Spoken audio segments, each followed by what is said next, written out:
Bonjour et bienvenue pour ce nouveau cours de niveau 4e. Donc il s'agit de la troisième partie du chapitre 6. On va s'intéresser à la fabrication des cellules reproductrices chez la femme et aussi l'appareil génital qui permet de fabriquer tout ça.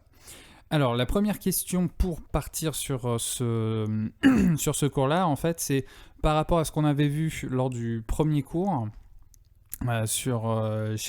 Pendant la puberté, c'est pourquoi est-ce que chez les filles, est-ce qu'on observe une augmentation de volume des ovaires. Donc c'est ce qu'on va étudier plus précisément, donc les gonades, les gamètes et l'anatomie de l'appareil reproducteur chez la femme. Premièrement, deux définitions, avec les ovaires qui sont les organes qui permettent de fabriquer les ovules, et les ovules qui sont les cellules reproductrices que l'on retrouve chez la femme et chez les femelles de nombreuses espèces. Alors, déjà, pour commencer, pour l'activité 5, vous avez un texte qui permet de décrire ceci. Vous avez un texte qui vous explique qu'il y a dans un follicule de nombreuses petites cellules. Là, c'est chaque grain violet ici, ce sont donc des cellules. Et ces cellules, on les appelle des cellules folliculaires. Et ces cellules folliculaires, il faut savoir qu'elles vont sécréter, elles vont fabriquer du liquide, avec de nombreuses hormones à l'intérieur. Et à l'intérieur, cette sécrétion de liquide, ça va forcément, au bout d'un moment, ça va fabriquer une espèce de cavité, ça va former une cavité qu'on appelle cavité folliculaire, qui est remplie de sécrétion des cellules folliculaires.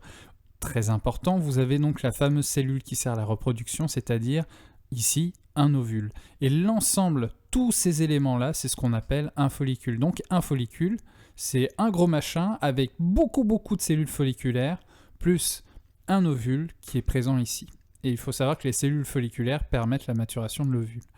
Alors, ici, vous avez la photo d'un ovaire de la pine, et entre parenthèses, si on faisait la même chose chez une femme, on observerait le même genre d'éléments, c'est-à-dire qu'on aurait des follicules primordiaux, des follicules secondaires, des follicules primaires ici, des follicules tertiaires ici avec... Vous avez vu l'endroit où il y a les sécrétions des cellules folliculaires, et le follicule mûr où cette zone où on a ces sécrétions est beaucoup plus importante. Et pour terminer, vous avez un tableau avec une comparaison entre ovaire pubère et impubère, où on regarde si les différents types de follicules sont présents ou absents. Première question, qu'est-ce qu'on remarque dans les ovaires des lapines ? Donc ça revient au document 2. Et que se passe-t-il dans les ovaires à partir de la puberté d'après ce tableau ? Donc on regarde le tableau, on compare les deux lignes, et puis on peut affirmer quelque chose. Allez, c'est parti au travail. Bien. Alors... Première question, qu'est-ce qu'on remarque dans les ovaires des lapines ? On voit qu'il y a des follicules. Et surtout, ces follicules, vous avez vu que vous avez toujours un ovule, on va avoir plus ou moins de cellules folliculaires qui, avec leur sécrétion, vont fabriquer donc une cavité folliculaire. Et ce qu'on remarque ici, c'est qu'on va avoir des cavités folliculaires dans les follicules qui vont être plus ou moins grands, qui vont même être carrément absents pour les follicules primordiaux, secondaires et primaires. Et on va avoir une taille plus ou moins grande entre les tertiaires cavitaires et les follicules mûrs. Donc ça veut dire que dans un ovaire, on va remarquer qu'il y a plusieurs stade de maturation des follicules. Ensuite, deuxième question, que se passe-t-il à partir de la puberté ? Eh bien, on remarque que dans les ovaires impubères, on va avoir seulement les 3 premiers stades des follicules qui seront présents. En revanche, on n'aura pas de follicules tertiaires et ni de follicules mûrs. Donc, ça veut dire que quand on regarde pour les ovaires pubères, à partir de la puberté, là on voit qu'on a des stades de maturation plus avancés, ce qui veut dire qu'à partir de la puberté, on va réenclencher la maturation des follicules pour pouvoir atteindre des stades plus mûrs pour pouvoir entrer dans le jeu de la fécondation. Ensuite, l'activité suivante, où je vous demande de déterminer la taille réelle de l'ovule sur cette photo. Vous avez donc une photo d'un ovule, qui est donc cette cellule circulaire, et vous avez aussi l'échelle qui vous est indiquée en haut à gauche. Je vous demande de me déterminer cette taille-là, donc vous devez faire des mesures, regarder les informations qu'il y a sur cette photo, notamment là, et vous me faites le calcul, à vous de jouer.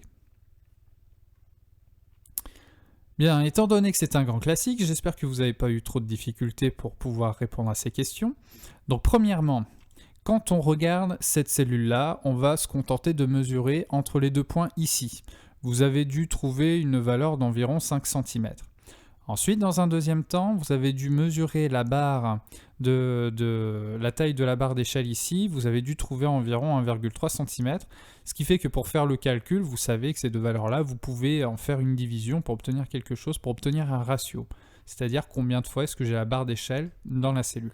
Ensuite, il y a autre chose aussi que vous avez dû relever. C'est la taille réelle de la barre d'échelle qui est de 50 micromètres.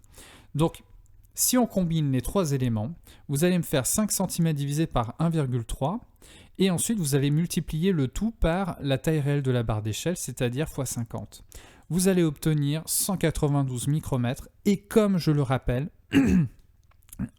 c'est que dans la correction, je rappelle qu'un spermatozoïde, on avait vu que c'était 40 micromètres, c'est-à-dire quelque chose qui est beaucoup plus petit que les ovules. Donc ça veut dire que si on doit faire un résumé, les femmes vont faire des cellules reproductrices qui sont beaucoup plus grosses, mais par contre qui n'auront pas la capacité de se déplacer par elles-mêmes, alors que chez les hommes, on va fabriquer de nombreuses cellules qui sont très petites et mobiles. Alors, donc c'est ce que je résume dans ce bilan-là. Ensuite, on va s'intéresser aux organes reproducteurs. Donc là, c'est du cours qui est donné directement et je vais vous expliquer un petit peu comment ça se passe. Pour commencer, vous avez au niveau de l'entrée de l'appareil reproducteur, vous avez au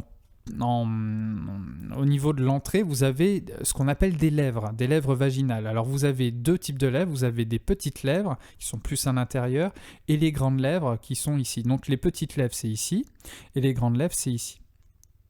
Ensuite, il y a un autre élément dont vous avez peut-être entendu parler, il s'agit du clitoris. Donc le clitoris, c'est une partie qui est sensible. Alors là, elle est représentée juste en tout petit. Il faut savoir qu'en réalité, on a un prolongement à l'intérieur où l'organe clitoridien est quand même beaucoup plus gros que cela. Et c'est une partie qui a énormément d'innervation. Et en termes d'innervation, ça correspond un petit peu aux mêmes choses qu'on peut avoir au niveau du bout du pénis. Donc c'est une zone donc qui est assez sensible, qui peut procréer certaines sensations. Ensuite, enfin pas procréer, mais produire certaines sensations. Ensuite, on va rentrer vraiment dans le vif du sujet en termes de reproduction. On va parler du vagin. Donc le vagin est ici, c'est en fait une cavité qui va être en communication avec une autre cavité dans laquelle se passera le développement de l'embryon et du bébé, c'est-à-dire l'utérus. Entre les deux, on va avoir une petite zone de passage qu'on appelle col de l'utérus. Et notamment, quand les mamans vont donner naissance à leur bébé, ce que l'on vérifie, c'est le diamètre d'ouverture du col de l'utérus. S'il est suffisamment grand, ça veut dire que la naissance ne va pas tarder. Ensuite, par rapport à l'utérus, ce qui va m'intéresser, ce sont les deux parties qui sont colorées. D'abord, vous avez une partie qui est rouge, et une partie qui est blanche. La partie qui est rouge, c'est une partie où il y a beaucoup de sang qui va circuler, c'est ce qu'on appelle l'endomètre. Et cet endomètre-là aura un rôle très important pour notamment l'implantation du petit embryon juste après la fécondation. Ensuite, vous avez le myomètre. Et myo, ça veut dire muscle. Donc ça veut dire que cette partie-là, c'est une partie musculeuse qui est capable de se contracter dans différents événements. Ça peut aider pour notamment la naissance forcément du bébé, mais aussi ça peut permettre d'évacuer des choses qui ne sont pas désirables dans l'utérus. Par exemple, s'il y a un mauvais développement, un embryon qui n'est pas viable, ça peut faire une fausse couche et donc on va avoir une contraction qui va être nécessaire pour pouvoir expulser l'embryon. Donc voilà, on a une couche musculeuse ici, et à côté de ça, vous avez donc de deux parties, des deux côtés, de part et d'autre, un petit prolongement qui est comme un tunnel qu'on appelle trompe de Fallope ou alors trompe utérine, ça revient au même. Donc sur les deux côtés, à gauche, donc ici à gauche, et aussi de l'autre côté à droite. Et au bout de cette trompe de Fallope, ou alors de la trompe utérine, vous avez les ovaires qui sont au bout. Et c'est à l'intérieur de ces ovaires que vous avez les follicules qui vont maturer au fur et à mesure.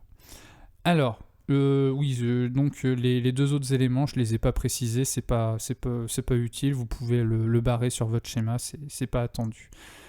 Il y a un autre élément que je n'ai pas précisé, enfin même deux, c'est la partie qui est en jaune, il s'agit de la vessie, donc c'est l'appareil urinaire qui est ici, donc vous êtes bien d'accord que l'appareil urinaire n'est pas connecté au vagin, hein, d'accord? On a une petite ouverture qui est à côté. Ensuite, autre chose, vous avez ici l'ampoule rectale qui est montrée, c'est donc ici, c'est par ici que vont passer les selles, et là ici vous avez l'anus, donc c'est au moment de la défécation, donc le caca hein, va passer par ici. Voilà. Donc là, ce que vous avez, c'est un schéma qui vous montre l'appareil reproducteur et aussi urinaire et donc la fin du tube digestif, vu de côté. Maintenant, ce qui est intéressant de voir, c'est vu de face à quoi ça ressemble. Et là, on va retrouver les différents éléments. Alors, on commence par l'entrée ici. Donc là, vous avez les lèvres vaginales qui sont là. Et ensuite, vous allez avoir une première cavité, c'est le vagin. Et ensuite, vous allez avoir l'utérus qui est ici. Donc l'utérus, avec les parties les plus superficielles, l'endomètre. Donc là, vous avez le col de l'utérus entre les deux. Donc après, vous avez l'endomètre qui est représenté ici. Et après, de part et d'autre, vous avez vu, ça fait des espèces de tunnels. Donc vous avez les trompes utérines qui vont être reliées aux ovaires qui sont à côté. Et les points noirs, ça correspond aux follicules qui vont être petits ou alors plus gros. Ça dépend donc du stade de développement des follicules. Et là, par exemple, ici, vous avez un ovule qui est sorti de l'ovaire. Il s'agit d'une ovulation. Et ça, on va le voir pour le cours prochain. Je vous remercie de votre attention. Faites bien sérieusement vos exercices. Il faut vraiment garder le rythme pour travailler. J'espère que tout va bien de votre côté, pour vous. Continuez bien à travailler, prenez soin de vous surtout. Et à tout bientôt. Allez, au revoir.